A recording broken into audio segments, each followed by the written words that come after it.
വരൂ ഗൈസ്, നമുക്കിന്നൊരു അടിപൊളി സാൽമൺ ടസ്കൻ ഉണ്ടാക്കാം. ഇതൊരു ഇറ്റാലിയൻ ഡിഷാണ്, ഭയങ്കര ടേസ്റ്റിയുമാണ്. So my name is Shika and welcome to my cooking series episode 1.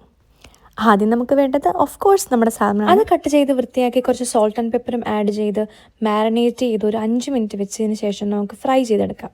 പിന്നെ ഈ റെസിപ്പിക്ക് വേണ്ട കുറച്ച് ഇൻഗ്രീഡിയൻസ് നമുക്ക് കട്ട് ചെയ്തെടുക്കാം. കുറച്ച് അനിയൻ ആൻഡ് ഗാർലിക്, പിന്നെ കുറച്ച് ചീര ആൻഡ് ചെറി ടൊമാറ്റോസ്. ഇത്രയാണ് നമുക്ക് വേണ്ടത് മെയിൻ. പിന്നെന്താ, നമ്മൾ സാൽമൺ ഫ്രൈ ചെയ്ത സെയിം പാനിൽ കുറച്ച് ബട്ടർ ഓർ നെയ്യ്, നിങ്ങളുടെ പ്രിഫറൻസ്, ആഡ് ചെയ്ത് നമ്മൾ കട്ട് ചെയ്ത് വെച്ചിരിക്കുന്ന എല്ലാ ഇൻഗ്രീഡിയൻസും ഒന്ന് വഴറ്റിയെടുക്കാം. ഇതിൽ ഞാൻ എക്സ്ട്രാ ആഡ് ചെയ്തിട്ടുള്ളത് കുറച്ച് ചില്ലി ഫ്ലേക്സ് ആണ് കേട്ടോ. ഇനി നമ്മൾക്ക് ഇതിലേക്ക് ആഡ് ചെയ്യേണ്ടത് കുറച്ച് ഇറ്റാലിയനോ ബ്ലെൻഡ് ആൻഡ് ബേസിൽ ലീവ്സ് ആണ്.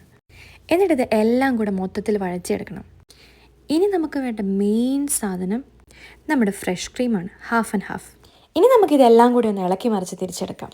കുറച്ച് ഉപ്പ് ആഡ് ചെയ്യാൻ മറക്കല്ലേ. പിന്നെ നമ്മുടെ മെയിൻ ഇൻഗ്രീഡിയൻറ്റ് നമ്മുടെ സാൽമൺ, അതാണല്ലോ നമ്മുടെ കറിയുടെ പേര്.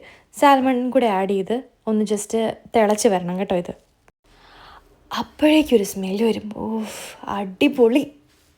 പിന്നെ നമുക്ക് കുറച്ച് ബ്ലാക്ക് പെപ്പറും കൂടെ ആഡ് ചെയ്ത് ഇതിനെ ഒന്ന് കളറാക്കി എടുക്കാം. ഇത് നിങ്ങൾക്ക് ബ്രെഡിൻ്റെ കൂടെ, ചപ്പാത്തിയുടെ കൂടെ, ഈവൻ ചോറിൻ്റെ കൂടെ വേണമെങ്കിലും കഴിക്കാൻ കേട്ടോ.